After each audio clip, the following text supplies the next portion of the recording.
Okay, I'm going to turn things over to our esteemed colleague, if he's ready, Gordon Winslow.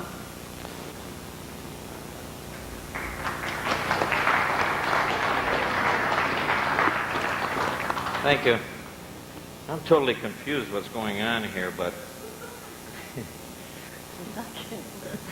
everybody's a little jittery up here on the stage, and we're shuffling papers. We have some good presenters tonight, some very distinguished people, and they have some interesting things to say, and I don't think you want to hear me talk. So I'll get right into this. Connie's going to go first, in case anybody wants to know, and Mr. Galanor is going to go second, and then we'll finish up with Doug. Connie Kritzberg was a reporter at the Dallas Times-Herald on November 22nd, 1963. She interviewed two significant figures in the assassination inquiry. She remained a reporter until the 1980s and has written several articles and 2 books on the assassination. She was certain of a cover-up in 1963 and afterward. When working in Washington, D.C. in 1968, she was a volunteer in Bobby Kennedy's campaign for president until he was assassinated. Now, Connie tells me today that she has discovered some new information that has never been brought out before, and she discovered it just within the last couple of hours here in Dallas. And she may need help. Do you need help being held up here, Connie, on this? I'm on sit. I'm on sit. Really excited about this. This sounds like some good material. I give you now Miss Connie Kritzberg.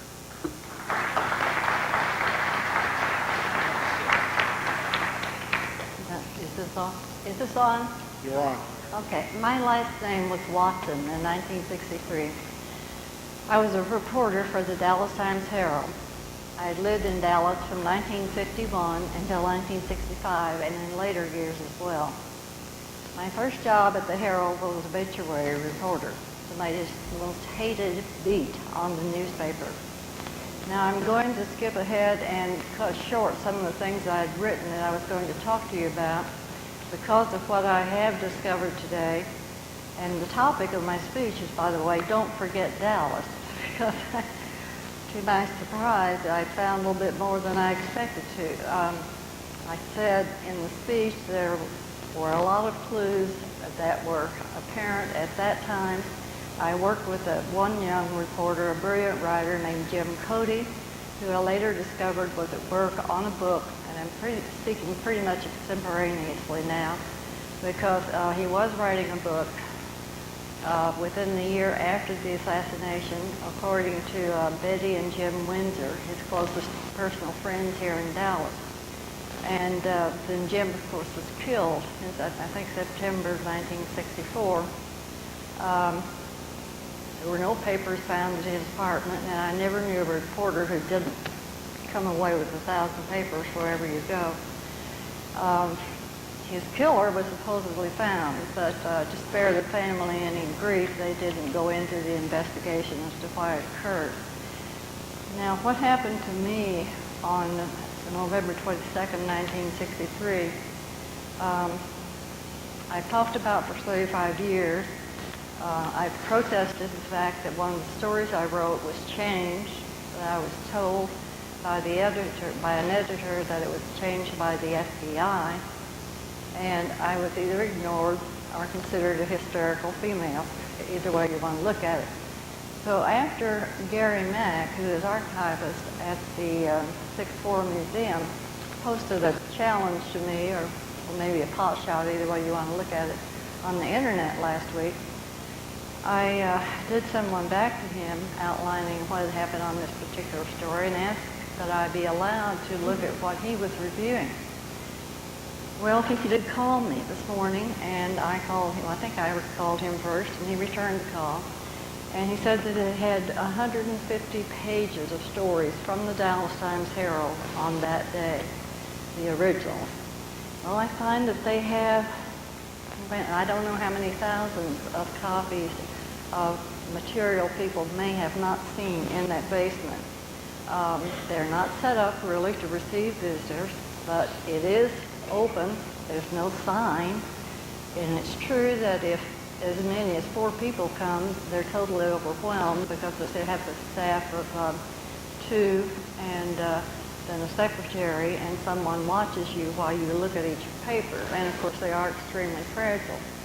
And they're all copyrighted about 3 different times, so I can't tell for sure. I will start out with what I was doing that day, and we'll tell you that. I had been, after obituary reporter, I was made home editor within 7 months. But since I had experience being a real newsman, I was called back to work as a rewrite man that afternoon. And the president's speech would have been just delivered before our deadline at 1 p.m. It had been moved back from 12:30 so that he'd actually have said something in Dallas before we went to press and said what all he said. His speech had already been set in time. And I'm going to kind of go through here a little bit quickly.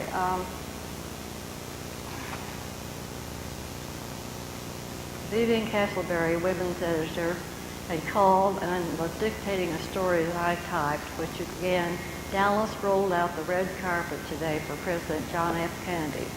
And I found that story written by me in the stack of records. I also brought along, which Deb said she was going to try to show on the overhead, a front page dummy that was done ahead of time. Deb has that. I'd like her to know some of the things it says on that. But anyway, Vivian Castleberry was still speaking, and then the hotline on Ken Smart's desk, Ken was city editor, the hotline rang, and it went directly to police headquarters. And I never heard it ring before. Ken listened a few minutes and stood up. He stared into space with his face the color of the white paper and said, triple underpass shooting the president. From then on, we typed so quickly, ran, talked on the telephone, that there was no way to really know anything for sure. And this is quite evident when I looked through the 150 pages today and saw one story where shots came from the TSBG, which hit 6 or 7 people right there in Dealey Plaza. Also the story about the Secret Service man who was also killed. But there were many things that were erroneous. For instance, at one time a reporter walked down the broad center aisle and said, Lyndon Johnson is holed up in a downtown office building. Well, we didn't know why. Was he? I don't know. He was on Air Force One. My first story was written after talking to Mary Mormon and Jean Hill. Jim Featherston had taken them to the courthouse press room, a cluttered old office with Coke and whiskey bottles all around, and Jean thought she'd been abducted. Both women were, however, very cooperative with me. Now, an interesting thing I found today is that I discovered that original story written by me, and before I had become a reporter, I had been the legal secretary, so I was very explicit with what I put on my stories. It's in a stack somewhere, but anywhere my name appears, Watson, and then the title I gave to the story. And then I also put down financial, meaning that it was to appear in the financial edition. So that story was completely written by me, not corrected by the editors. They had no time to correct anything. It was just, in fact, when the first edition came out, very first, the first plate of it, Felix McKnight was already downstairs working to put together the story, and one paragraph appeared twice. The second story was the one that sort of gave me a lot of concern. At around 3:30 in the afternoon, I interviewed Drs. Kemp Clark and Malcolm Perry by telephone. Dr. Perry told me this neck wound was an entrance wound. The third story I did was a mood story of downtown Dallas about the fear and shock that was all over the city. And the photographer and I came to a stop in front of a nightclub with a sign with big dripping red letters saying closed, and that was Jack Ruby's Carousel Club. Then Saturday at my home, I reviewed my story about Mormon Hill. I think it's called Candid Snapshot Picture of Death or something like that. Circle it. And then realized that I didn't have the story on the wounds. It was not in that paper. I did, however, eventually discover it in the Dallas Public Library as it was written by me. And let's see, also I did go out and buy a paper that day. I am a little bit nervous right now because of what's happened today, and I'll explain why. I bought a paper. I did find the story, and it was about the doctor saw 2 wounds. Dr. Perry said the neck wound was an entrance wound. They were not sure whether the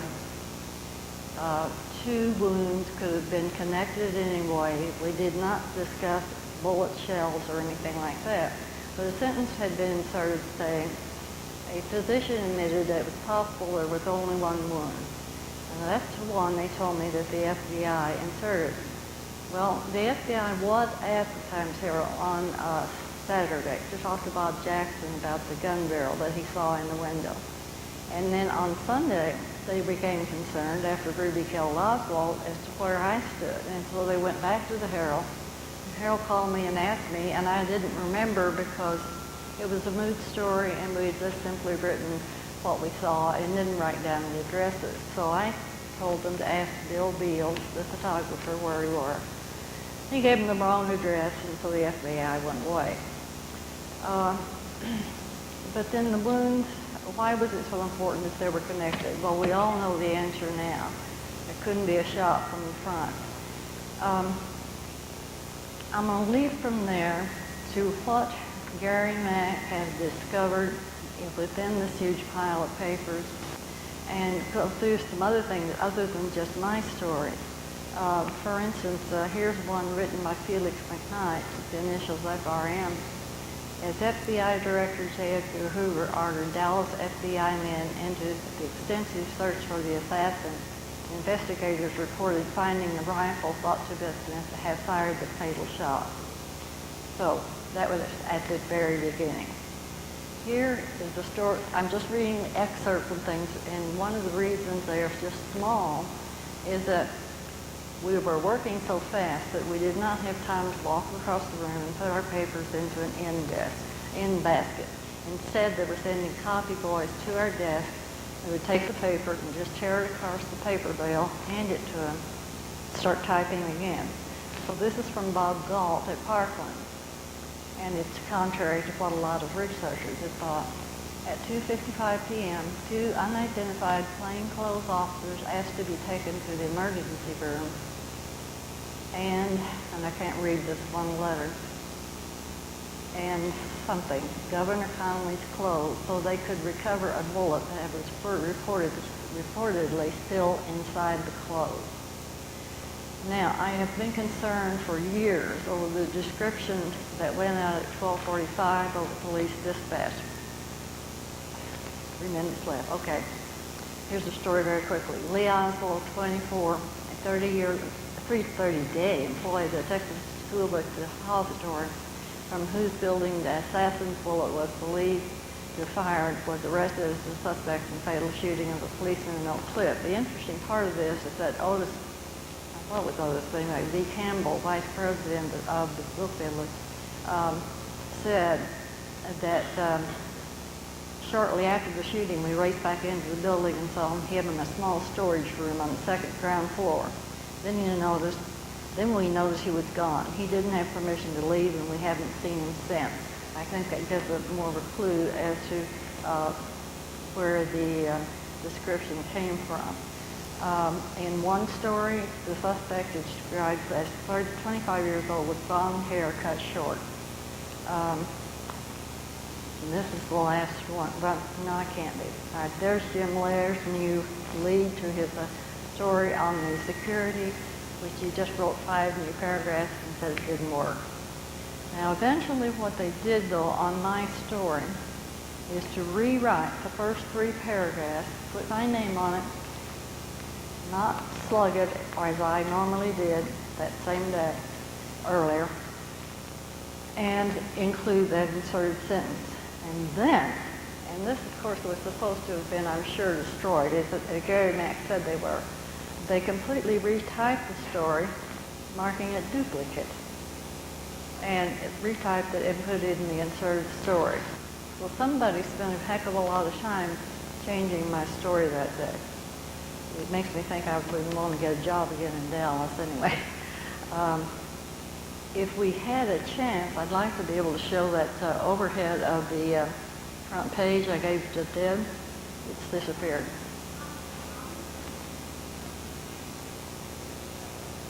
Okay, this was a front page layout that had been done before the shooting. I thought, it blows my mind. I thought you would enjoy it. It has one column that says it's his speech. The other one says security boys lay low.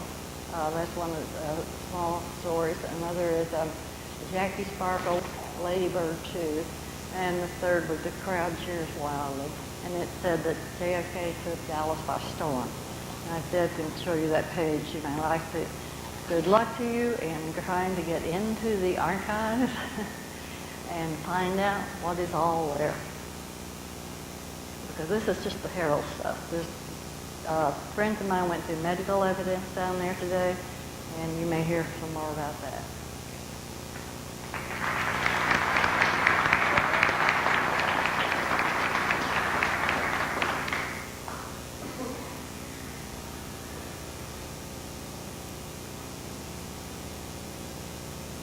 All right, that slide's going to come up in shortly. She wants to get it right. The next speaker, thank you, Connie. The next speaker is Stewart Galanor, is the author of Cover Up. It's in the bookmark out here, in case you want to get a copy. His research on the Kennedy assassination dates back to 1964, some of which appeared in Mark Lane's book, Rush to Judgment. Mr. Galanor taught mathematics for over 20 years, and he is the author of the textbook Calculus, A Visual Approach, and The Paradox of Tristram Shandy. He is a multimedia consultant and technical writer for financial institutions and the television industry, and resides in New York City. Today, a presentation will be on the 7 witnesses, saw a puff of smoke on the grassy knoll, and a Dallas police officer encountered a mysterious secret agent there. And I'd like to add that regarding Mr. Galanor's book, Gaten Fonzie called me 2 days ago, and he was so excited he had just read this book, and he said it's the best book he has read in a long time on the JFK assassination because it doesn't make it difficult. It lays it out clearly and distinctly and makes it simple as it is. Doesn't confuse the reader. I just pass that along for your information. Mr. Galanor.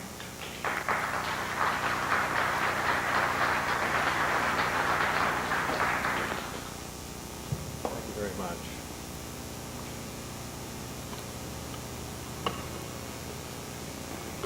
It's going to take me a second here to get ready.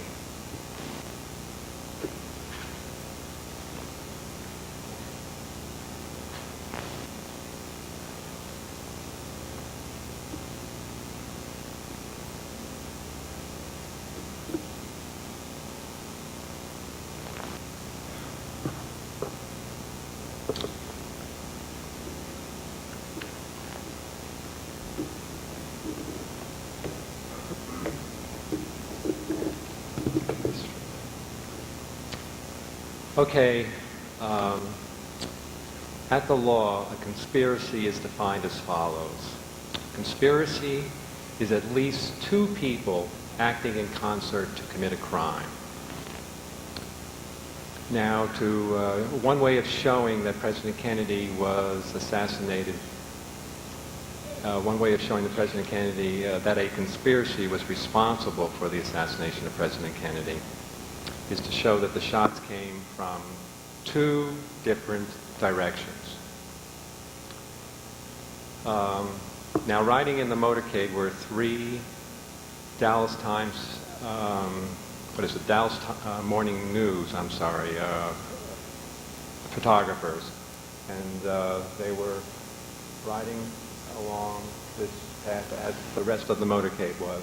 And about right here, and they were right there, one of the photographers, Robert Jackson, when he heard the shot, said, "Look at the window, it's up there."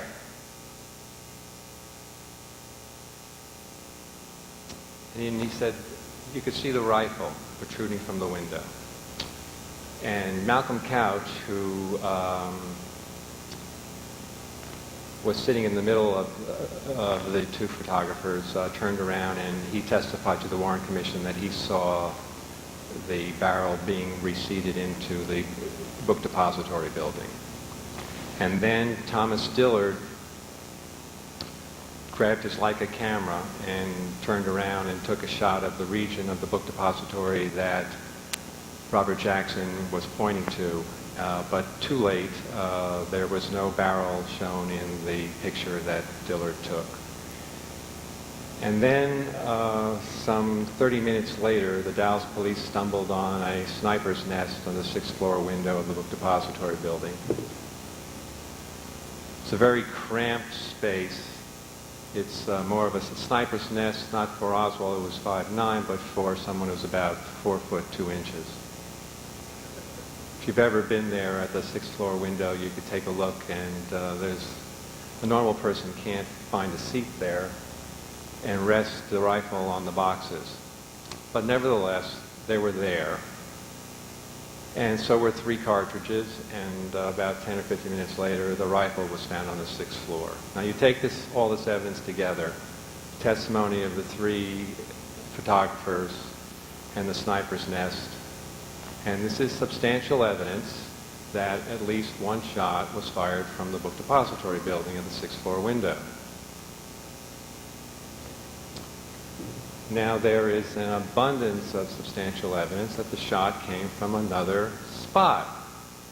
That spot we all know is the grassy knoll.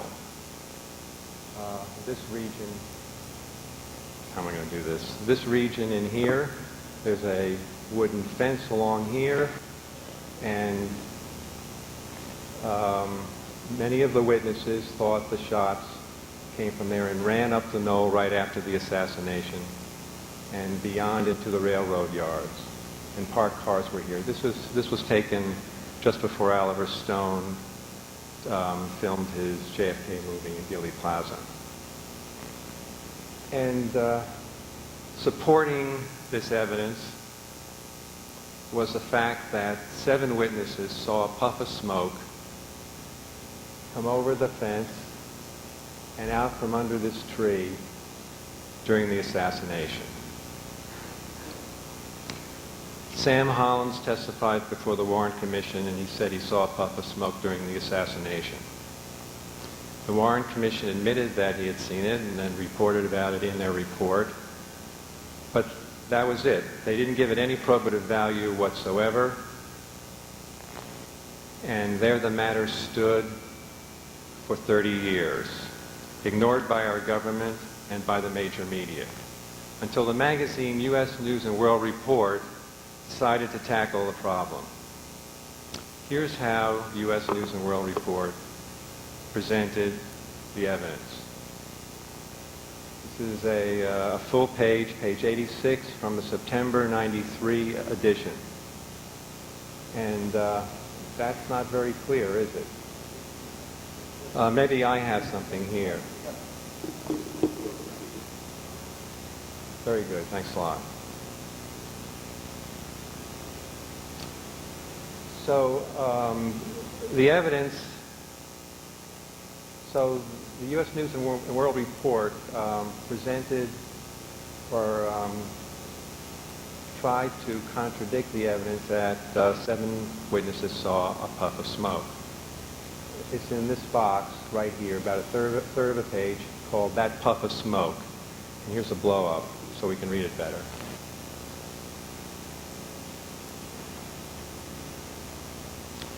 So what I'm going to do is go through this remarkable little box and show you how U.S. News and World Report's tries to convince its readers that 7 people did not see a puff of smoke. And if they did see something, it wasn't a puff of smoke. This is a remarkable little box because it has just 14 sentences in it, and 6 of them are out-and-out misrepresentations of the evidence. I don't know if there is a category for that in the Guinness Book of World Records, but this certainly should be one of the nominees. Here's the first claim. Others on the triple underpass with Holland saw no smoke. So they're starting out and telling you that no one saw smoke on the knoll except for Holland. And since he was the only one, he probably didn't see it either. He imagined it. Now, as I said, there are 7 witnesses who saw a puff of smoke. It's not just Holland. 3 other witnesses were interviewed by Mark Lane in his film Rush to Judgment. And you can still get that documentary. It was made over 30 years ago. And it was made by the same people in Chicago that have recently put out the newest version of the Zapruder film in conjunction with the Zapruder family and the Zapruder lawyer and the National Archives. There's a witness who made out an affidavit the afternoon of the assassination. In an affidavit, he said that he saw smoke or steam. And there are 2 witnesses that I interviewed back in the early 60s. And those interviews are in the National Archives. And we'll get to these various witnesses. But one I'm going to document right now is the reporter Ed Johnson of the Fort Worth Star-Telegram. He was writing in the motorcade, and he was about here when he saw a puff of smoke. In fact, he wasn't the only person to see a puff of smoke. I say at least 7 witnesses because of what he wrote in his newspaper the next day, the Saturday, the first day after the assassination. Ed Johnson, Fort Worth Star-Telegram. Some of us saw little puffs of white smoke that seemed to hit the grassy area in the esplanade that divides Dallas's main downtown streets. Now he's talking about some of us on the bus that he's on. He's not talking about the 6 railroad workers who saw a puff of smoke. Oh, I don't have it. We'll have to go back. The 6 railroad workers who were standing here over Elm in Maine who saw a puff of smoke right in that area.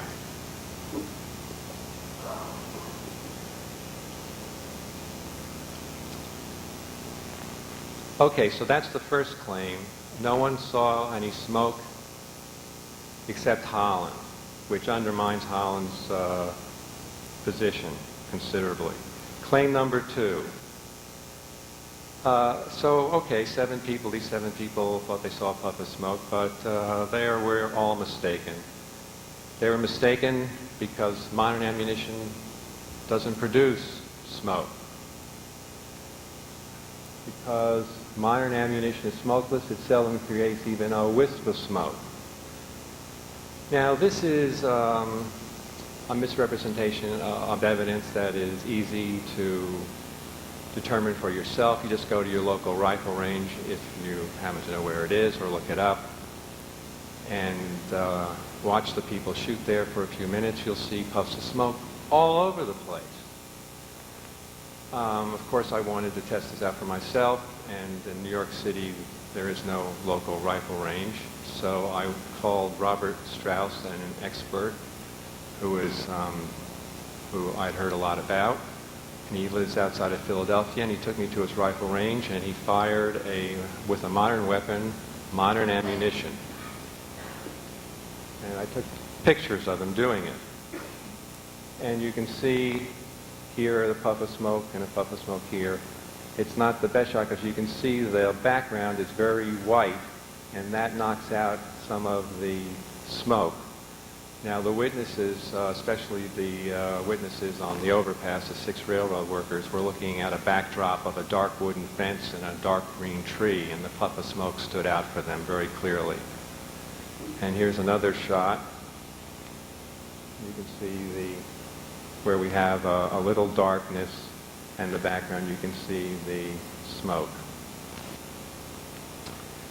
And it's always good when you can get the government to admit to something that another part of the government or another part of the major media says isn't true. The House Select Committee on Assassinations, in their report on page 606, quotes their firearms panel, a group of rifle experts, and they say modern weapons, modern ammunition do in fact emit smoke when fired. It's page 606 of the House Select Committee's report. So that's claim number 2. Okay, now these 7 witnesses. Let's look at it even more basically. They were saying the shots came from someplace else. They weren't saying the shots came from the knoll. Now, James Simmons was one of the railroad workers who saw a puff of smoke, but U.S. News and World Report says James Simmons said he thought the shots came from the school book depository and that he saw exhaust fumes from the embankment. So he thought the shots came from the Texas School Book Depository building. But again, that's a misrepresentation of the evidence, and you can see this for yourself if you get that Mark Lane documentary, which has a lot of evidence in it besides just these issues. And in that documentary, James Simmons says, and I quote, "And there was a puff of smoke that came underneath the trees on the embankment. It was right directly in front of the wooden fence." There's no doubt about that this is what his opinion was, that the shots did not come from the book depository, and in fact he was interviewed by FBI agents.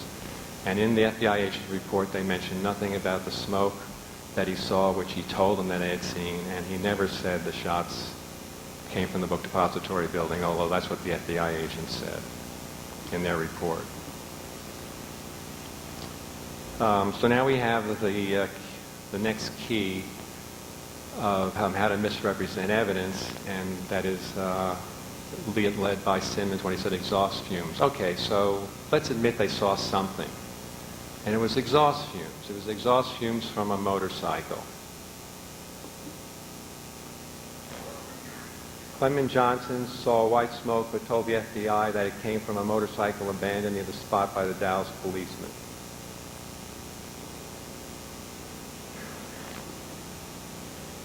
So I guess what we have during the assassination is a motorcycle officer veering off of the motorcade, riding up the embankment, scaring Zapruder half to death so he jiggles his camera too many times, rides along the embankment some more, and then joins the motorcade and goes on. So the 6 railroad officers, they saw the puff of smoke, but for somehow they missed the motorcycle officer and his motorcycle.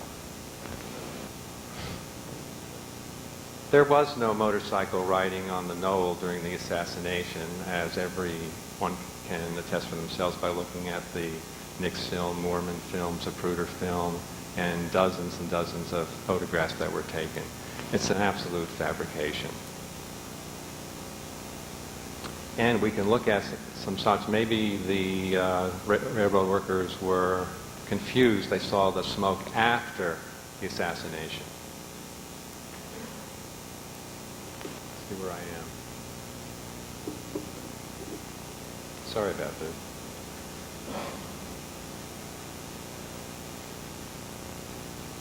Oh, we're way back behind.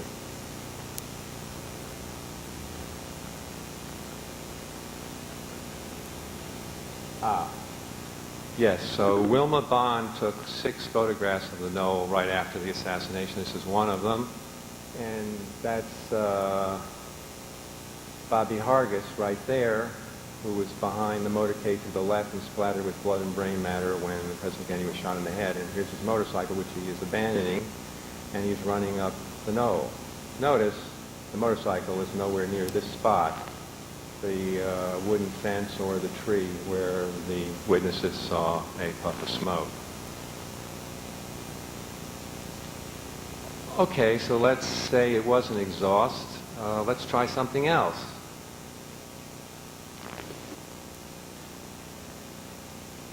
Austin Miller thought the smoke he saw was steam. That's what it was. It was steam. Well, we don't all have access to the 26 volumes of the warrant report, so this is pretty convincing. But in the 26 volumes, you'll find Austin Miller's affidavit that he made out for the Dallas Sheriff's Department the afternoon of the assassination.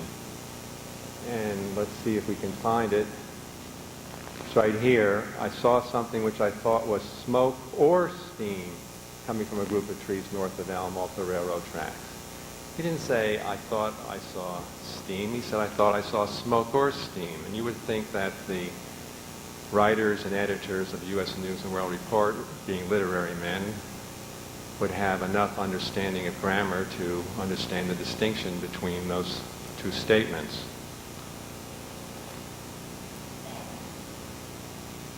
And they're not going to give up on this one. One last attempt. This is the sixth misrepresentation of evidence in this remarkable little box. It is likely that any smoke seen was in fact steam. The steam pipe ran along the wooden fence near the edge of the triple underpass. So there was a steam pipe running along the wooden fence. The steam pipe running along this wooden fence, and this steam pipe emitted steam right here, and that's what the Dallas Railroad workers saw was the steam from the steam pipe. Pretty convincing, except the steam pipe runs along this concrete wall on the overpass, and right here at the edge where it meets the wooden fence, it veers off to the left and is over 100 feet away from where the railroad workers saw the steam. And this is proven in Mark Lane's film, yet again, Rush to Judgment. I don't think he had any intent at the time, knowing so many years before that U.S. News and World Report was going to come up with the steam pipe. But there's the steam pipe in the film. And you can see it stops at the concrete, and here's the wooden fence, and it veers off. And that's Holland going over the pipe. And way down there is where they saw the smoke. It's over 100 feet away.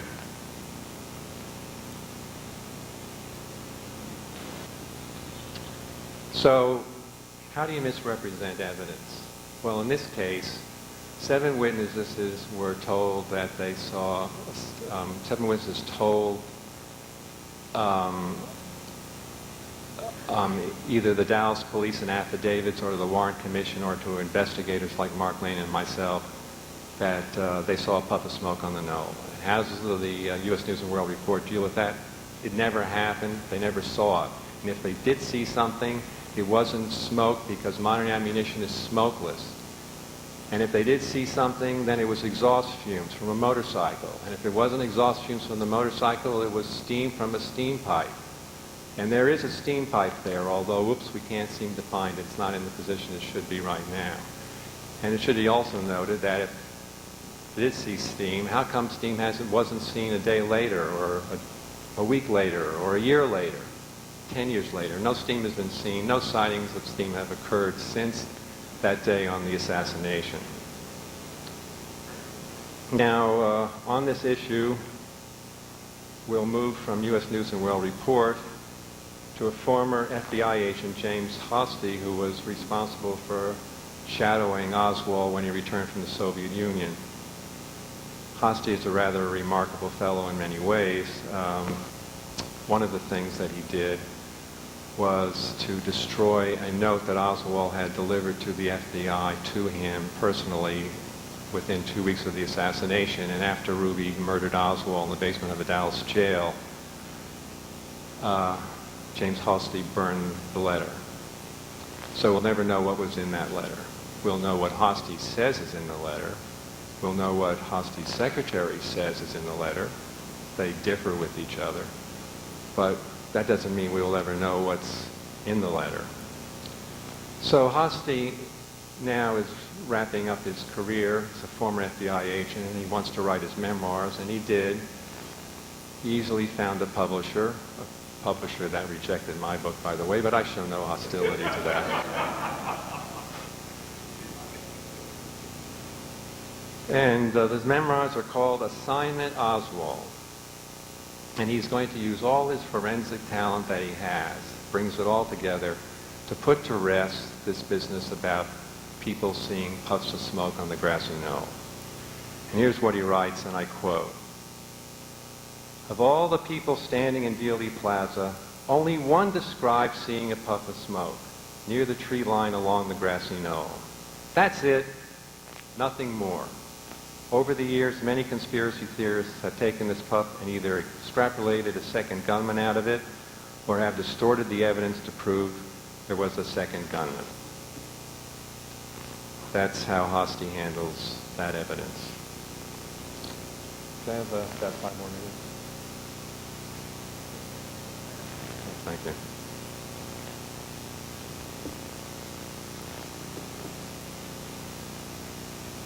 Now, although the grassy knoll, there's abundance of evidence that the shots came from the grassy knoll, when you look at it, you have to think, boy, you've got to be a pretty courageous person, and of course despicable too, to try to assassinate a president from that position. Although this is somewhat misleading, there were a lot of parked cars here, which might have provided an avenue of escape. You put yourself in a trunk and someone drives you out. That's probably one way. But it is relatively open, and there could be a lot of people walking around, and they could discover the assassin. The assassin might have a difficult time escaping. So it's important, one would think, that if they're going to shoot the president from the grassy knoll, there would be a plan, some kind of a plan, to secure the area. And it's interesting that there are 4 encounters, 3 by police officers and 1 by a civilian, that are inexplicable. One is Joe Marshall Smith. He's a Dallas police officer. He was at Elm and Houston, and he was preventing traffic from those streets spilling into the motorcade while it was passing by. When he heard the shots, Joe Marshall Smith ran to the knoll, up the embankment, into the parked car region right around in here. And he saw a man wearing a suit, and he pulled his gun. Joe Marshall Smith pulled his gun, started running towards the man wearing the suit, and then said to himself, "Oh, boy, this is a little silly. I don't know who I'm looking for here. I better put my gun back in my holster," which he did. And by that time, he had gotten to this man in a suit, and the man had his Secret Service credential card showing and said, "I'm a Secret Service agent." Joe Marshall Smith let him go. Now, he's always regretted having done that, of course, because he didn't get the man's name or his number. Then also after the assassination, Malcolm Summers, who was standing about here, ran across the street and up the embankment. And while he was running up the embankment, a man in a suit with an overcoat over his arm, which Malcolm Summers saw a gun under, stopped Summers and said, "Now you all don't come up here, you could get shot." And the third encounter is Seymour Weitzman, who was over here, jumped the wooden fence, went behind into the railroad yards where he met several Dallas police officers, and he said to Secret Service agents, and he also did not get their identification or their names. He did not identify them. And the fourth encounter is from Dallas Police Sergeant D.D. Harkness, who ran around to the back of the book depository building to secure it off.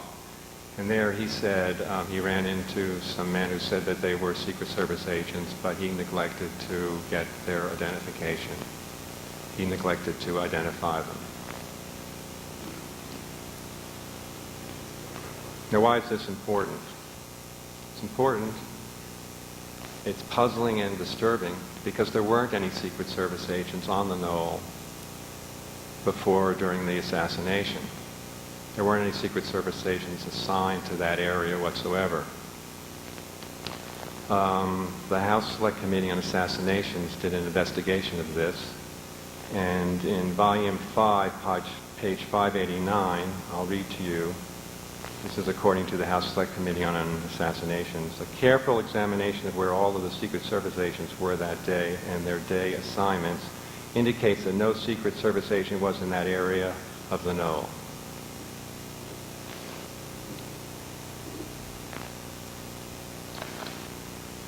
So these encounters have raised serious questions. Who were these Secret Service agents? And what were they doing on the Knoll at the time of the assassination or right after the assassination? If these were genuine Secret Service agents, why didn't they come forward to report to the Warren Commission or to their superiors and tell what they saw and heard? And why did the Warren Commission make absolutely no attempt to find out who these agents were and to question them?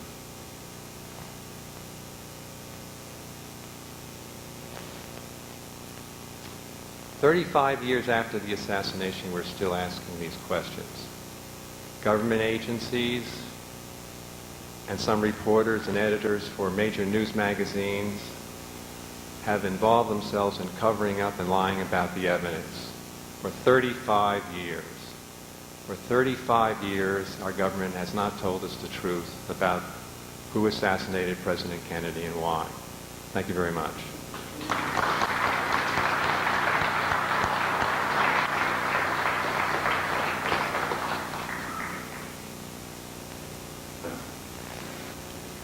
Thank you, Stewart. I forgot to mention when I introduced him that there's going to be a book signing after this in the bookmark. Do you have that slide, Deborah, ready for Connie?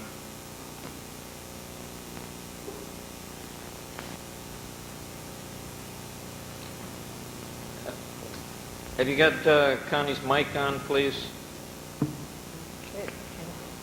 That's the left-hand side of the page. If you can move it over, you see the sub-stories down there. Fury Boys, Play It Cool, Jackie Sparkles, Lady Bird 2, Crowd Shear. And over to the right is his speech. And it's just startling to see that still in the collection of papers that were supposedly destroyed.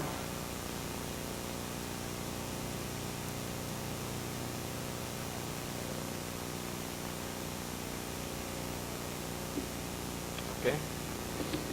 Thank you, Connie. The next speaker this evening, very distinguished gentleman, Doug Weldon, is a 1975 graduate of Olivet College with majors in political science, sociology, and education. He was selected for publication in Outstanding College Athletes of America in 1975. He obtained a Juris Doctorate in 1978 from the Thomas M. Cooley Law School and has practiced law since 1978. He further obtained a master's degree in educational leadership from Western Michigan University in 1984. He has been a high school teacher, a partner in the law firm of Weldon and Fleming, an assistant prosecuting attorney, and is currently an attorney and hearing officer for the county of Kalamazoo in Michigan. He is also an adjunct professor at Western Michigan University in the Department of Sociology and in the graduate program in educational leadership. He is a faculty member of the Michigan Judicial Institute and also serves as an educational consultant. He is a speaker on child abuse, education, and the law at numerous schools, colleges, universities, and civic organizations. He is active in numerous community activities, including the Board of Directors of the Kalamazoo County Child Abuse and Neglect Council. Doug has actively been involved in the studying of the death of John F. Kennedy for approximately 20 years and is currently working on a book manuscript. His presentation today will focus on the limousine in the immediate aftermath of the assassination and will also address the wound in the throat of the president. Mr. Weldon.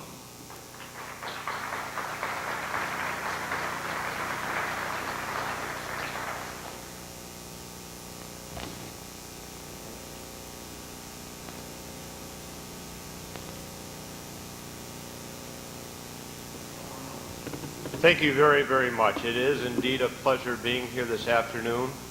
And as was indicated, I have been involved in the study of the assassination for almost 20 years. And in those 20 years, I've experienced the same frustration and promise that each of you have. I have tried to operate on one premise, and that premise is that if we are indeed a democracy, then our history deserves truth. It has been said that history is the myth that people choose to believe. And I would like to continue to remove the official myth about November 22nd, 1963. And my talk this evening will hopefully be another step in that direction. What I'm going to say tonight is not necessarily new, but it is a reaffirmation and corroboration of the work that many outstanding people have addressed in the past. But I suggest that if we could only examine the evidence that we have and use each piece of evidence as a piece of a puzzle, then we as a nation could have enough pieces of that puzzle to see a picture. And that picture would conclusively show that John Fitzgerald Kennedy died as a result of a conspiracy that continues as the official response of our government and its apologists. Martin Luther King Jr. once, when asked about his lack of patriotism because he criticized the Vietnam War, responded that he only criticized those things that he cared about and that he loved his country. He criticized his government because he knew what it should be. Our country collectively shares a shame by allowing myth to perpetuate and thrive. And tonight I criticize our government because I too care. My presentation will include an interview I conducted in 1995, and you'll hear part of that interview in an audio presentation. Candidly, I did not appreciate the full significance of the information at the time of the interview. Today, I equate what I thought was a small piece of the puzzle that I talked about as analogous to what people thought was a small scrape on the side of the Titanic. This information should cause each of us to reevaluate our thoughts about that day in the month of November 1963. In the course of the 20 years, I have personally interviewed many people, including members of the Dallas Police Department, who were an important part of these events that day. I believe, and I say this candidly, I think it needs to be said, that there are members of the Dallas Police Department that have been unfairly criticized over the years. We will never know what kind of investigation they would have conducted because much of the evidence was taken away from them.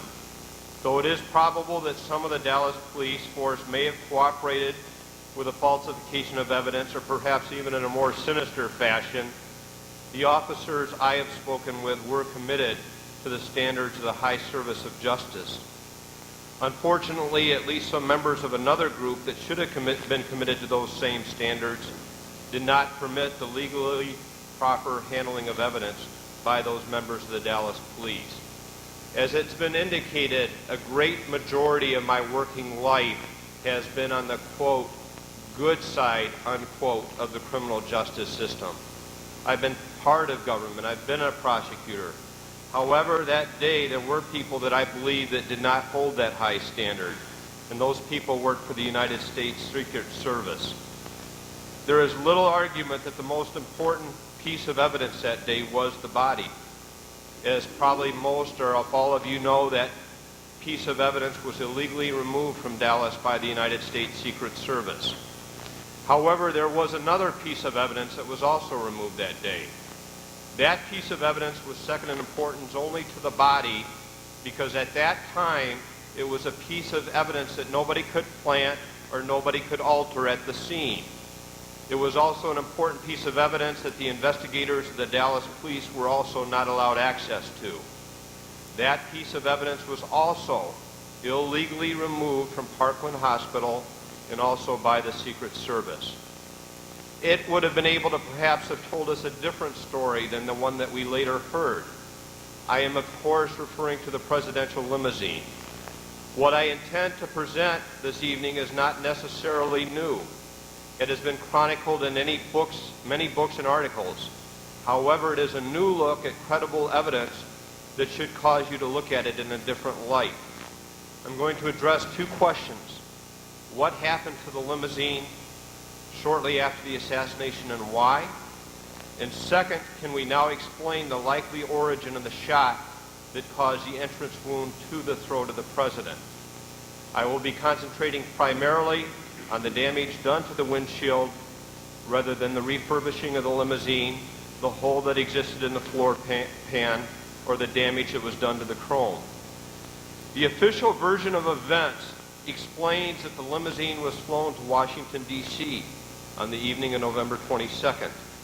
And it remained in the White House garage under the supervision of the Secret Service until, according to James Rowley, head of the Secret Service, get this, it was driven to Dearborn, Michigan, approximately 500 miles on December 20th, 1963 to redesign a bubble top. And then it was then driven from Dearborn to Cincinnati, Ohio on December 24th, 1963 to manufacture and install a bullet-resistant bubble top. I want you to understand this piece of evidence, this limousine, supposedly blood-stained, whatever damage done, is driven, I'll tell you, I don't know how many of you are familiar with Michigan winters, but is driven on December 20th, casually down the highway, I guess, 500 miles to the Ford Motor Plant. This was the explanation that Mr. Rowley provided in a letter to Mr. J. Lee Rankin, who was General Counsel of the Warren Commission. This letter was dated January 6, 1964. That version has not only been questioned by critics, but other mainstream reportings have also provided some other scenarios. Let's examine some of the different versions of what happened to the limousine in the aftermath of the assassination. The fact that such numerous and different stories exist should by itself raise our suspicion. First of all, I want to move up from 1963 to the House Select Committee. They became very confused about what happened to the limousine. I've got a chronology of the events that they examined. They examined 11 dates regarding the limousine after the assassination, and it began on November 22nd, 1963. And they noted there were clear discrepancies in the testimony about 4 of those 11 dates. One such example was that according to the records of Hess and Eisenhart, this group in Cincinnati who does modifications on the limousine, their official records indicate that the limousine was delivered to them on December 13th, 1963. Remember, Rowley says it never leaves the White House garage until December 20th. In an article done in Car Exchange in 1983, it was reported that the car was delivered around December 12th to Hess and Eisenhart in Ohio. Another version, Charles Crenshaw, one of the Parkland physicians, notes, and I quote from his book, 3 days after the assassination, November 25th, he says a guy named Carl Renus, head of security for the Dearborn division of the Ford Motor Company, drives the limousine, helicopters hovering overhead from Washington to Cincinnati. Well, did anybody read about that with the helicopters hovering overhead? Can you show me a newspaper? Can you show me a magazine that documents that? But he says, in so doing, this guy notes several bullet holes, the most notable being the one in the windshield's chrome molding strip, which he said was clearly a primary strike and not a fragment. He then says the limousine was taken by Renus to Hess and Eisenhart, goes to Dearborn, then to Cincinnati, but 3 days afterwards where the chrome molding was replaced. The Secret Service told Renus to keep your mouth shut. Renus recalls thinking at the time, Renus was not unsharp. He says, well, something's wrong. Well, no question about it. In fact, though, however, this version may be corroborative of what I present today, with the exception that the evidence I'm going to show you will show that the limousine 3 days after the assassination went to Dearborn, Michigan, instead of Cincinnati, Ohio. Gary Shaw, in his book Cover Up, wrote the following: within 48 hours of the shots in Dealey Plaza, the Kennedy death car was shipped to the Ford Motor Company in Detroit and completely destroyed as far as evidence was concerned. Essentially, Mr. Shaw was correct, as was the late Penn Jones Jr., noting the same information. One of the most intriguing accounts, when we look at all the accounts, was presented by Ford Motor Company employee F. Vaughn Ferguson, who in an inter-office memorandum dated December 18, 1963, described himself being in the White House garage from November 23rd through November 27th, with kind of an implication that he was there for a few days after that, too. He said that he was involved in cleaning blood from the vehicle and actually removing and installing new carpeting. He's consistent with Rowley's letter to Rankin in that he actually testified before the House Select Committee that he drove the limousine to Dearborn on December 20th, 1963. However, this sounds good. It sounds like it corroborates Mr. Rowley. There's some interesting flaws with Mr. Ferguson from the Ford Motor Company. Two of the four discrepancies I referred to in the House Select Committee's chronology related to Mr. Ferguson's testimony. Here is how he described the windshield when he examined it on November 23rd, the day after the assassination.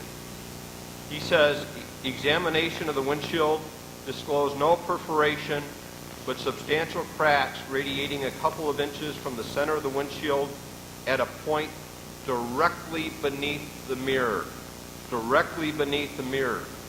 I challenge anyone here today or anywhere to show me a diagram, report, or picture showing the crack or damage at a point directly beneath the mirror.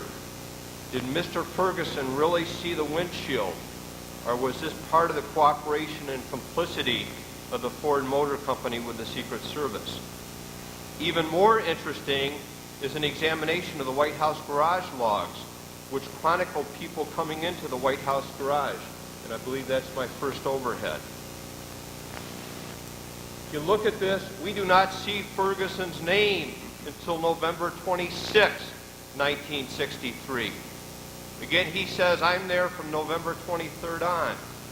Though this is not conclusive, we have to ask what unique status would Mr. Ferguson have had that he would not have been logged in, especially on this November 23rd date that he says he first went into the White House garage and examined the vehicle. Furthermore, and this is going to be interesting when you hear the audio tape I have, is the absence of record of anyone logging in at the White House garage to see the limousine on November 25th of 1963. You're going to see two names there that appear in the early morning hours. The last name appeared at approximately 5:15 a.m. One was to check a furnace. The other, it has no indication that it had anything to do with the limousine. Other than that, nobody sees this limousine. Nobody is logged in on November 25th, the Monday after the assassination. This will be of the utmost significance when you listen to the tape I will present in a few moments. Was the vehicle there? Why do we have Ford Motor Company employee Renus say that he was driving the car 3 days after the assassination? Let's examine the evidence further. The Warren Commission was confused about the information presented to them also. They never resolved that confusion.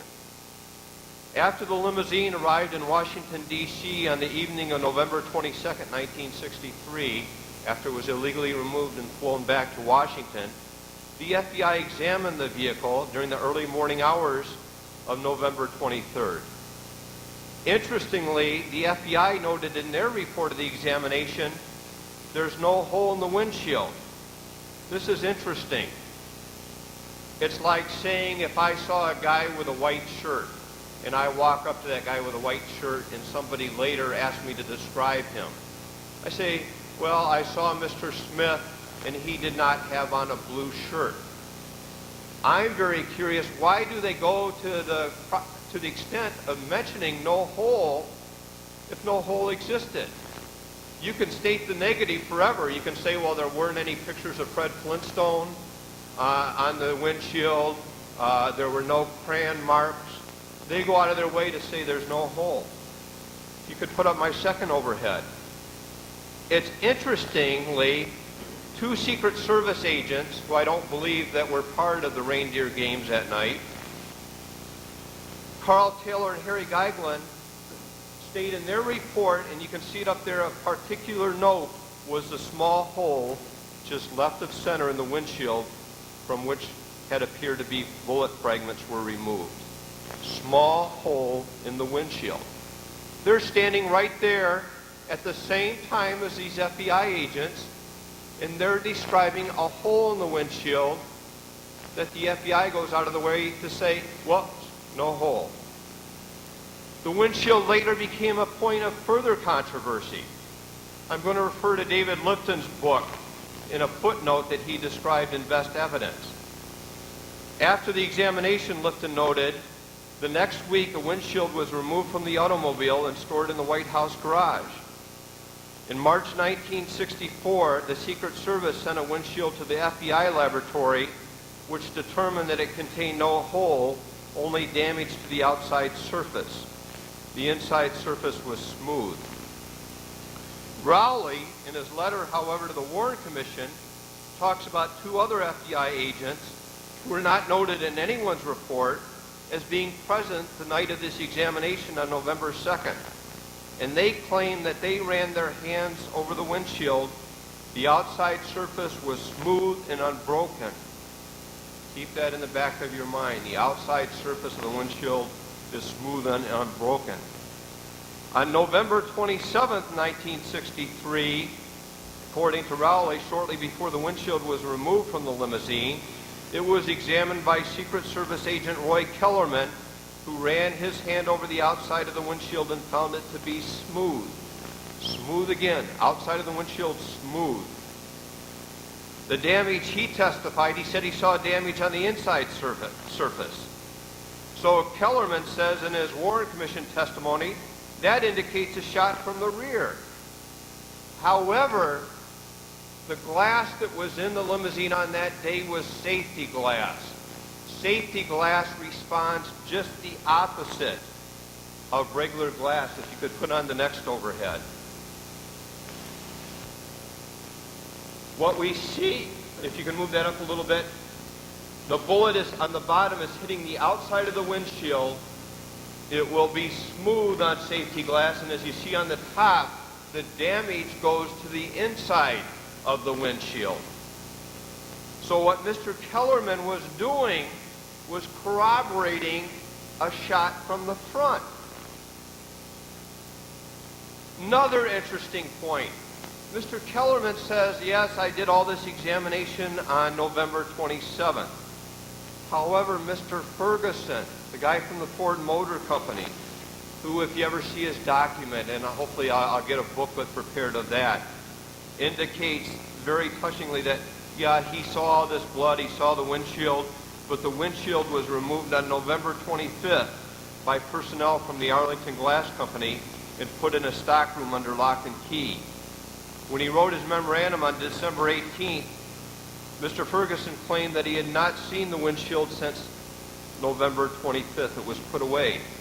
Did Kellerman actually see a windshield on November 27th? 2 days after Ferguson said it was put away under lock and key? What windshield did he see? What's going on here? Who's not telling the truth, and why are they not telling the truth? When Kellerman testified before the Warren Commission in March 1964, he was asked to run his hand over the windshield and testified the opposite of his first statement. Now he says, on the inside, it feels rather smooth today on the inside. Just the opposite of what he said before. Lifton in his book also recounts the research of another researcher who interviewed a guy named Bill Ashby, who testified that he removed the windshield on November 27th. It was Ashby's recollection that the inside surface of the windshield was damaged. As you're going to see in just a short moment, I'm going to present to you evidence that the original windshield that was in Dallas, November 22nd, 1963, at the time of the assassination, was removed and destroyed on December 25th, 1963. Did the Secret Service substitute a windshield with a crack that they fabricated? Was that the windshield that Ashby and Kellerman examined on November 27th? Is that why they described a windshield with inside damage, indicating a shot from the front? Did they then realize that safety glass shatters in the opposite direction than regular glass, and they had to change the glass again? Is this why it's described in so many different ways? Please note that Kellerman, even if he did not participate in the conspiracy, could not lie when he was before the Warren Commission when he described it, because the glass was right there for anyone to feel. Another very interesting sidelight. William Greer, the driver of the limousine, continued to tell researchers years later, almost to the point of where he died, he said, nope, there was no damage done at all to the windshield. In an undated letter to J. Edgar Hoover from J. Lee Rankin, apparently sent in March 1964, Rankin tells Hoover that the windshield has a marking which was apparently caused by a hard object hitting the windshield. At this point, he says, the windshield appears to be smooth on both sides. Was the windshield changed again? If any of you have seen Mr. Livingston's book, High Treason, the most updated version, he has a picture of the windshield in the archives. Do those cracks look the same as you look at even the Commission Exhibits 350 and 351 and other pictures? You cannot duplicate the crack exactly. I ask you to make a comparison in that book of a windshield that's supposedly in the archives now. Look at how that crack, of course it's extended, but look at the origin of the crack. Does that corroborate what was there before, even before the Warren Commission? One of the tests of veracity or truth in the law when physical evidence is not available is independent corroboration. Such exists here. As chronicled by many here, there are many people who saw a hole in the windshield on November 22nd, 1963. I consider some of these people to be real heroes, as pressure was placed upon some of them to retract their observations. I'm going to tell you that one of these people this year at one point did not want to talk to me any longer because he feared having a bullet in his head. Richard Dudman, in the St. Louis Dispatch article in the New Republic in 1964, said a few of us noticed the hole in the windshield. Dallas police officer Harry Freeman, it was a bullet hole. Dallas police officer Stavis Ellis, you could put a pencil through it.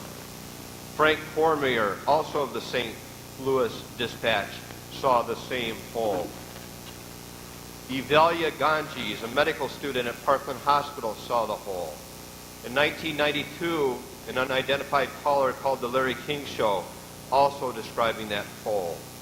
Chicago Special Agent Abraham W. Bolden Sr., in an interview with Vince Palomera, researcher and author, said he was aware of the hole. At this time, as we speak today, I have other leads of people who saw the hole. Matter of fact, I will be pursuing some of those leads this weekend. Please note that not one of these people that I've mentioned were aware of more than one other person on this list of people that I just gave you. Not one person knew more than one other person on that list of people that I just gave. Let's go to the tape of the interview that I did back in 1995. This is an audio tape. I have deleted the introduction for the benefit of time, and I've also deleted the individual's name for purposes of privacy. This person is still living. He's in very poor health. He's 86 years old now. I have given a full copy of an unedited copy of this interview to a number of trusted researchers.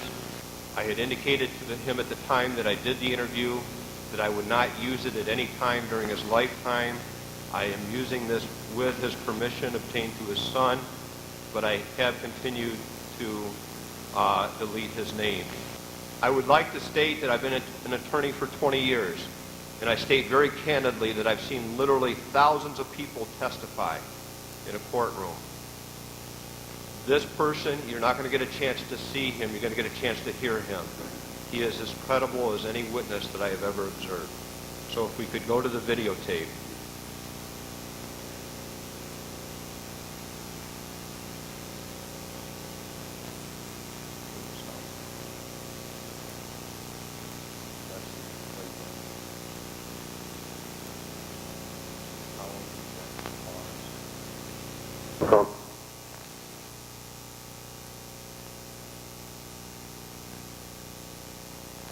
Before 1963. Well, I worked for the Ford Motor Company for 40 years, and part of that was that in 63. And you started with the Ford Motor Company, what year? 1934. And when it came into November of 1963, what were your job responsibilities then? That is the one thing that I'm telling you that they could get back to me very quickly in identifying me, because I was in charge of all lamination of glass, the high-born glass plant at the time. Well, as I've indicated to you, whatever you say, as we talk today, I'm not going to reveal that you may be the last living person out of the three people that were there. I do think I am. And the FBI, I'm sure, would be aware of that now if they had a concern about that. But I know one is gone, and I don't know about the other one. But what happened was, he was shot on Friday afternoon. Like November 22nd. Around noon. But we got it around 2 o'clock that he had been killed. So right away they called meetings to find out what we're going to do. Are we going to run Monday morning with the president being killed? So we didn't decide on anything at that meeting, and being that I had charge of all power service, I was in charge of getting that plant ready to run or to shut it down and everything. So they decided that they would let everything ride, and they would call me on Sunday. So on Sunday, around noon, I had just finished dinner, they called me and told me to go in and make arrangements to start the plant up, because we would have to start that plant up on midnight to get it going for day shift and number 2 shift. So that I did. But then I reported on my normal time on Monday, and they had me on a 2-way radio, and they had me on a Cushman scooter because I was covering a large plant. And so I got a call from the Vice President Division, and he told me over the radio that I was wanted in the glass plant lab now. So I went down to the lab, and the door was locked, and this was on the Monday morning, which would have been the 25th. Yeah. And I knocked on the door, and they let me in. There was 2 of the lab men in there, and they had a windshield there. And they told me that we were to use that. See, now the car was a special built car. We were to use that windshield as a template to make a new windshield. And the windshield had a bullet hole in coming from the outside through. You could see it the way it was broke. So we took the Did you know where that windshield was from? They told me where it was from. The car was in the plant. So the limousine that Kennedy was shot in? Flown in, because it was there from Houston, and it was in the plant on Monday. It was my understanding from things that I have read, and perhaps you know or don't know, that on the evening of the 22nd, that the limousine was flown to Washington, D.C. Do you know anything about that, whether it came from D.C. or whether it came from Dallas? We never knew anything about it. We only knew it was there. Okay. Now, it evidently could have been flown to Washington, it could have been flown right into us. We don't know. Right. But the car was in the B building where we had a repair garage, and they had taken the windshield out. It was back in the glass plant. We were using it as a template. And to make a windshield, and we were told to follow it right straight through until it was a finished product and get it back to the B building. And we were told if anybody asked us what we were doing, we were running a template for a prototype. So what we did, we took the measurements off of the new windshield, and we cut 2 new sheets of glass. Now, on making a laminated windshield, a curved windshield, you have to cut 2 sheets identical, and they have to be bent together so that they're a perfect match. So that. We went and we took the template size and everything, and we took it down, and we had 2 pieces of glass cut.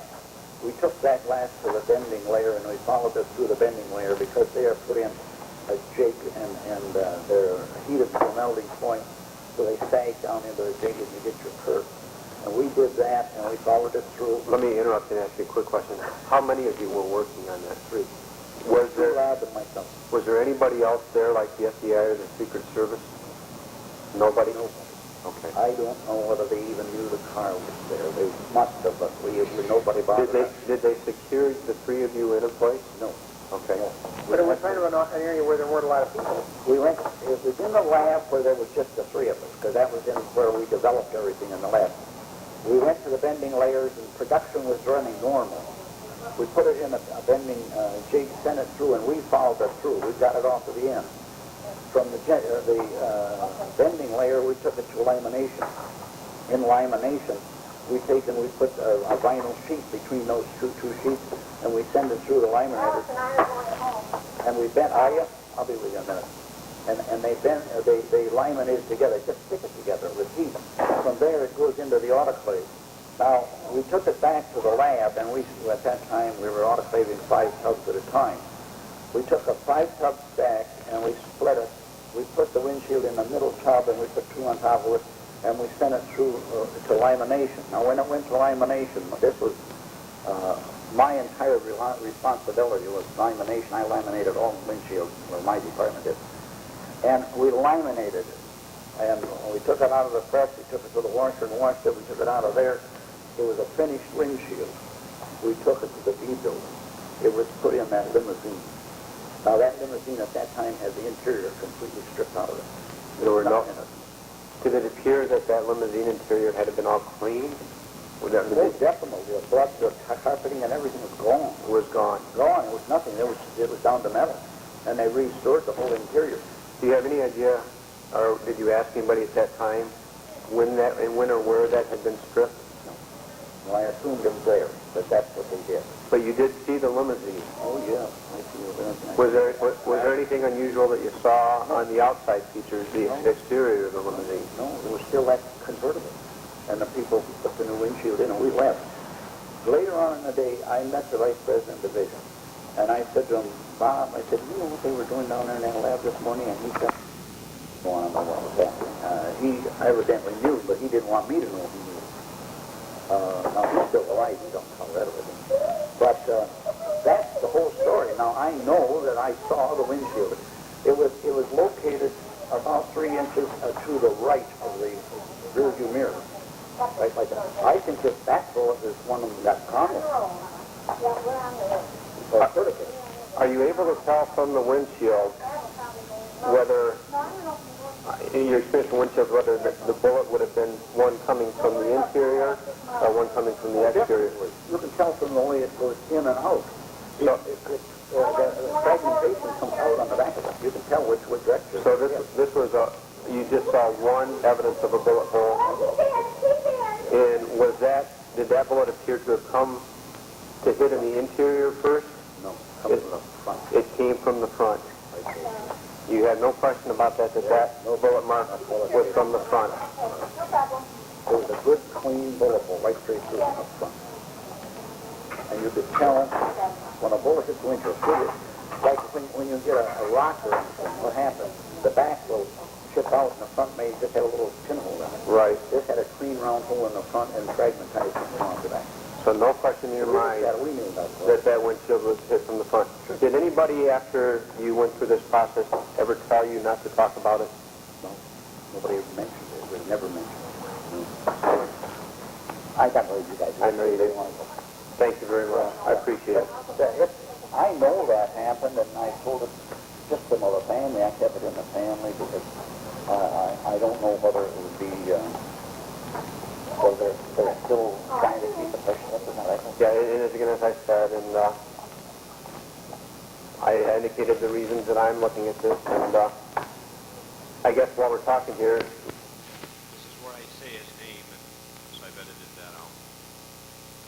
I became superintendent division, and I had the whole 5-plant division as far as power service is No one ever talked to you about this, or the FBI, Secret Service, anyone? No.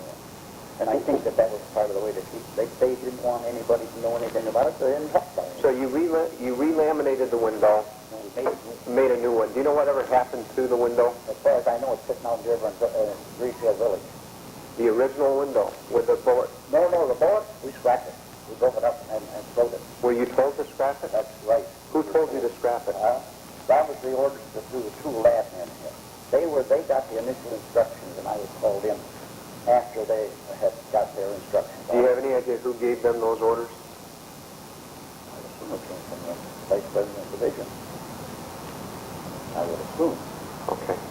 It could have come from an FBI. I don't know. Okay. All I know, what he told me on the radio, we want you down there now. And if you knew my boss one now, I would let him know. Now, back then, I'm not sure if this has changed. The company still owned those cars back then. And lent them. Yeah, they leased them for $1 a year to federal government. So it was technically still property of the company. Right. Oh, yes. I don't know how that is. That car sitting in a barn out there, because Ruth and I went out there one day and we found it. Just as I went through the barn, we were looking at a lot of stuff that they didn't have on display, and we found that car covered up. The car now was made into a four-door. Right. It had bulletproof glass on all of the windows around and in the back window. Now, you know, bulletproof like that said. What did you do, put a bubble top on it or something? No, it's a regular They had the ability to put a bubble top on it in November of Yeah. '63. Oh, I see. Kennedy did not want to have it on. I know, because you were in And, contact with France. And then, so I come over, I stepped over the rope they've got around it, Right. and I went in and got looked at it. My wife said, you're going to get in trouble for getting there. So I went right up to it. The windshield is the windshield of in there. It's not bulletproof. It's a regular standard laminated window. Is that the one that you built? Was that a bulletproof one? So that is probably the windshield that you put in there. Standard windshield. Because, see, they didn't start putting the bulletproof windows in until after that event. Right. If I gave you a scale of a 0 to 100%, how certain are you that the bullet hole that you saw in the windshield came from the front? 100% certain? 90% I worked in the certain? glass industry for 40 years, and I've seen all kinds of testing on glass, and I know that it's in the front. So you're 100% I'm certain? 100% positive it came from the front. Thanks a lot. I appreciate it. You tell me how a bullet could have come from the back and killed Kennedy and went on through and then got Conley. Thanks very much. Thanks for talking to me. Why should you believe this guy? Let's look at some of the reasons to support his credibility. And obviously, anytime I have to evaluate a witness, this is one of the things that I have to do. He says this happened on November 25th. What is the one date that there is no evidence in the White House garage logs of anybody viewing that limousine? How could he have known that? He does not know of anyone, nor has had contact with anyone I have named today, who saw a hole in the windshield. He's one of those people that he doesn't know any of the other ones. He spoke with me with great reluctance. You can hear the background noise you hear, that kind of muffled and stuff. That is his wife encouraging him, let's get out of here. Her last statement to me was, we've got family, you know. He was in 1963, as he was in 1995 when he spoke with me, continued to be very concerned by what he saw. 4, he's not a researcher. 5, he's not a researcher. He's never read any books on the assassination. He's mistaken about things that he should be mistaken about. Like he says, yeah, the plane came in from Houston. Well, if I wanted to contrive a plot, I would have my facts down well. The limousine did belong to the Ford Motor Company. It was not leased for $1 a year, as he said, but it was leased for $500 per year.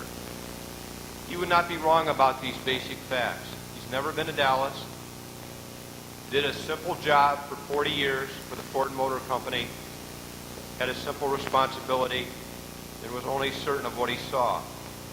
He would have no way of knowing that his observation would be corroborated by other evidence, especially the knowledge that there would be geographical evidence that I'm going to talk about that just demonstrates one unique place from which the shot could have been fired. Furthermore, where he describes the spot, is the exact spot that these independent witnesses also saw the hole. And I'm going to refer to Mr. Fetzer's book in a minute. Dr. Fetzer's, we're going to see the Alton's photograph. And I'm going to show you the location of that hole. That's where he drew that for me. He doesn't want any attention or publicity. As I said, I had promised him not to use this information during his lifetime. And I only do so today with consent obtained by his son. And I believe the urgency we face in solving this murder. And I have agreed not to publicize his name at this time. I verified that he talked about this within his family since 1963. This isn't something that 20 years later, all of a sudden he popped up to his family and say, oh boy, while we're talking tonight, I've got an interesting story about something that happened in 1963. He talked, I verified this. His son is a physician and an attorney. He recalls his dad talking about this just like he said at the dinner table since 1963. His dad was very troubled by what happened. There's no reason for him to fabricate this evidence. There's nothing that he wants for this information. He doesn't want a book. He doesn't even want this in a book right now. Doesn't want any money. Doesn't want any notoriety. He held a unique position at the Ford Motor Plant in 1963. At the time of this interview, he would not tell me the name of the vice president at Ford that gave him those orders. I do have that person's name now. That person may still be alive. And I hope maybe to do some tracking with that, or perhaps if somebody would be willing to assist with that.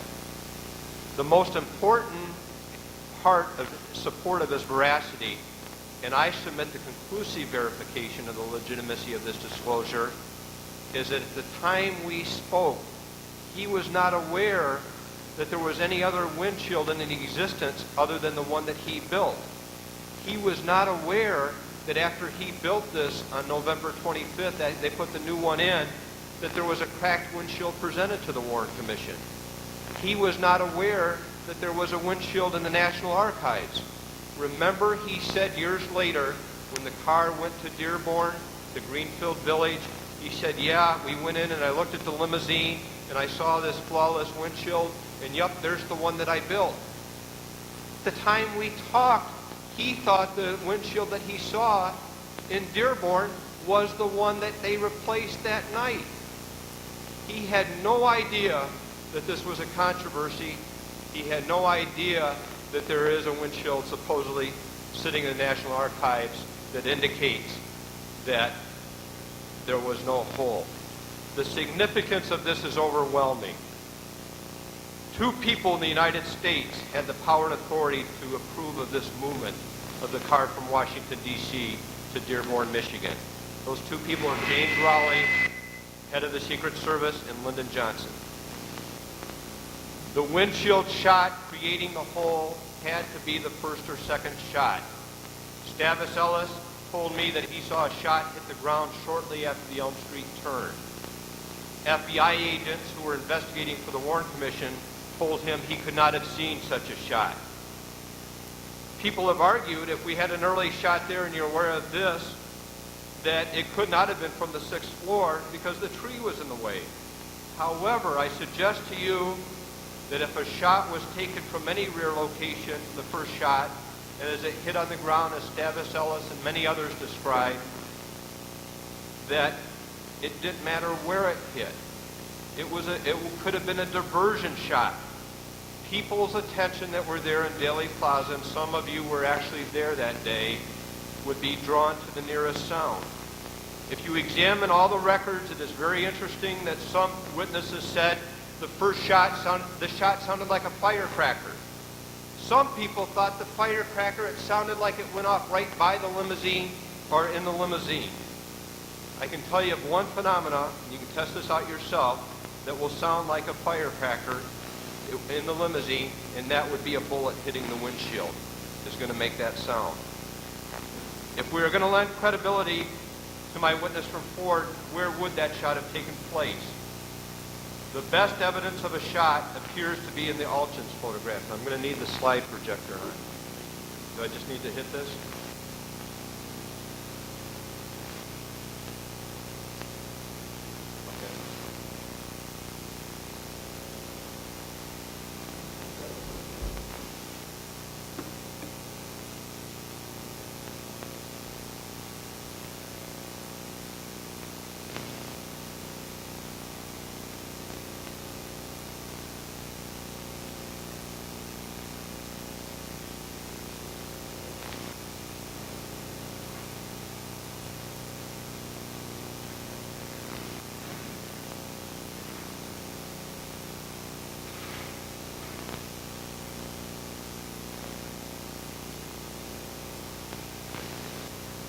this is the famous Alton photograph. And I'd have the two people to thank, Mr. White, for giving me a copy of this slide. But what you're going to see is very evidence in the book Assassination Science, right around Kennedy's ear, just a few inches away from the windshield. You're going to see evidence of a crack, and I believe evidence of a hole. Matter of fact, it's the only point where the hole could have occurred. If the crack is there, the hole has to be there if you believe all of these witnesses. No other place it could have happened. We have evidence, and Connie has mentioned this today, that the throat wound was an entrance wound. Dr. Malcolm Perry referred to it as an entrance wound several occasions. November 22nd, Charles Baxter looking at the hole. One would have to think, and my immediate thought was that this was an entry wound because it was so small. McClellan, it had the appearance of the usual entrance wound of a bullet. Ronald Jones' wound in the anterior neck was an entrance wound. Dr. Charles Carrico, a small penetrating wound. Dr. Gene Aiken, this must have been an entrance wound. Nurse Diana Bowron, well, that looked like an entry wound. And we can see in the photograph, that you can see this clearly, Kennedy is clutching his throat at this time. Damage to the windshield. Evidence of hole into the windshield. Obviously, we know that at this point, this had to be the result of one of the first shots because of the location where this is at. I have made one assumption. If you believe that the evidence of the hole in the windshield, I'm making the assumption that the shooter was trying to hit the president. We see damage to the windshield. We see the president clutching his throat. Is there any place in Daley Plaza that could account for the origin of such a shot? I was able to find one place that worked perfectly to the exclusion of any other location. There is no other place in Daley Plaza that can account for such a shot where we know the windshield was damaged. We don't have to bring in the Zapruder film. We don't have to talk about ice bullets. We don't have to talk about a flechette from the umbrella.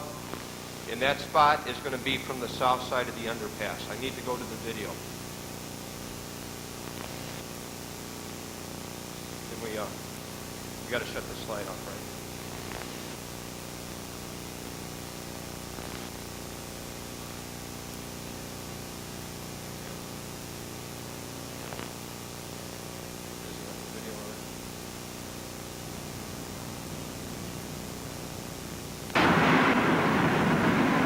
Okay, I'm on the Stemmons Freeway overpass.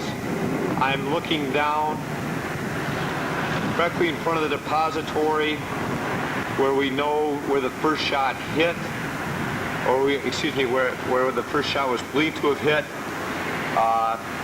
This demonstrates very clearly that a high-powered rifle from this point, which at the time was in the vicinity of a storm drain on the south side of the overpass, this is consistent with a bullet hole going through the front window and probably hitting Kennedy in the throat. The angle, the trajectory, everything is very consistent with that type of shot being taken. It is very clear that with a magnification of a scope, that a person could indeed have been aiming at Kennedy. I'm now focusing back.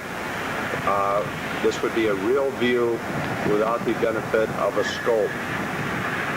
However, it does appear that everything does line up perfectly at this point and would be consistent with a shot which is probably took place somewhere along where we see these signs above Elm Street, which would be consistent with the Alton's photograph. This is the most likely site and really appears to be the only site that would provide an explanation for a shot through the windshield, which we have evidence of, and a shot that would also hit Kennedy.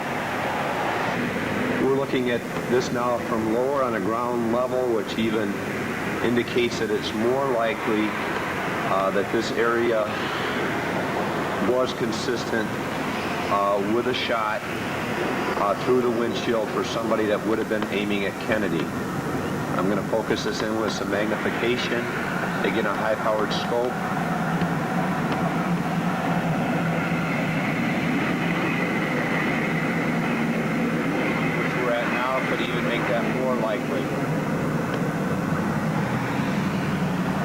the trajectory, everything seems to line up perfectly from this point. This point was where the sewer drain was in 1963. That area is now paved over. Directly from the overpass to one of the holes in the overpass. Okay, Mr. Winslow is telling me I have to act like Lady Godiva and draw nearer to my clothes. So I'm going to have to, I've got some slides that would demonstrate this even a bit more clearly. And I've got some more footage where what I did was take a tube and use it like a scope. I tell you the trajectory from that angle where we know the hole was works perfectly in line with Kennedy's throat.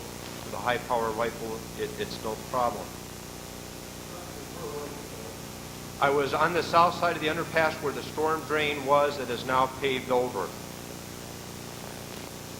Well, I got to finish some other stuff up, and with my time, if I had more time, I'd like to do that.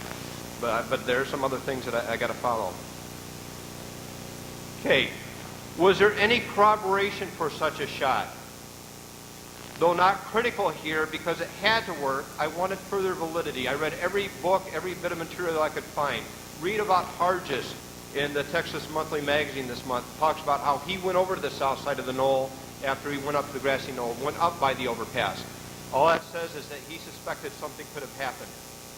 But I wanted corroboration, and I thank God for Penn Jones Jr. I came across something very interesting in his book, Forgive My Grief 4. And it says, quote, one witness to the assassination of President Kennedy told this writer that shortly after the shooting, he observed a woman being taped by a TV camera. He heard her say that she saw a shot fired from the south side of the railroad overpass as the president was killed. To our knowledge, there is no record that this tape was ever shown on TV. In fact, we have never learned the identity of the woman. The witness did not know her name, but he stayed up all night hoping to see himself on TV. That one unidentified woman closes the loop. It is the only practical and reasonable explanation of the shot that hit the president in the throat. The trajectory was perfect. Furthermore, not one observation by any witness I have mentioned today, the physical evidence of the hole, or the statement of this woman can work together with any other explanation. Each observation only makes sense if the other evidence I have presented today is true. That passes not only the test of personal observations, geographical constraints and timelines, but it corroborates the physical evidence that could not be altered. I can state today that beyond any reasonable doubt, there is evidence that was not destroyed, and that lies in the testimony, the independent corroboration, photographic evidence, and in Dealey Plaza itself. That evidence shows that on November 22, 1963, a shooter fired a shot from the south side of the underpass, with the likely result of that shot being damage to the windshield and a serious wound to the throat of John Fitzgerald Kennedy. Was it a difficult shot to make from there? I've talked and communicated with a number of experts. One expert, here was his response to me. A world-class shooter could easily shoot 1-inch groupings at the range you specify. A sniper will always maximize the range out to 1,000 yards and some even beyond in order to minimize detection location. This is probably less than 300 yards. I asked him about a silencer. A silencer will not adversely affect accuracy, and while it will not muffle the crack of a supersonic bullet, it will, however, silence the muzzle crack, confusing people as to the location of the shooter. This conference is a legacy to John F. Kennedy. As we sit here 35 years later, I remember myself as a 10-year-old boy to whom all the world was innocent, but perhaps a bit frightening, but always full of promise. Like him or not like him, John F. Kennedy was my president. And I would like to remember that promise that existed then. I would like to answer the question in a positive way, whether we are truly a nation of, by, and for the people. I'd like to close this with a 2-minute thing. I'm going to fast forward, but this is from a videotape that was done that I think that really says everything about the legacy that I want to say.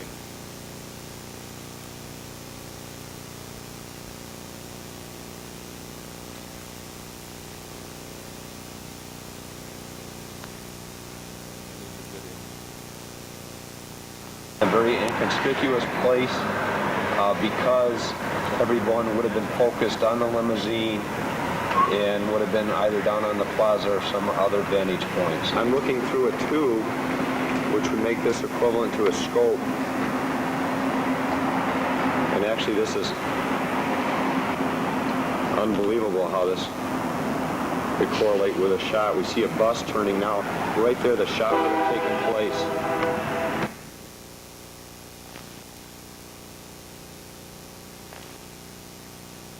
Ask what you do for you. Ask what you can do for your country.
Attention time.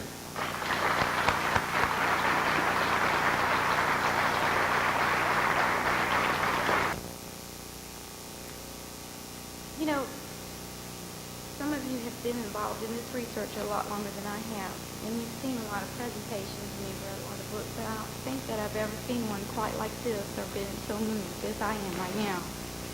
It's always been my dream that people would study the assassination to learn more about the man. And I have never seen this tape before, and I thank you so much for bringing it and showing it and making it part of your presentation, Doug.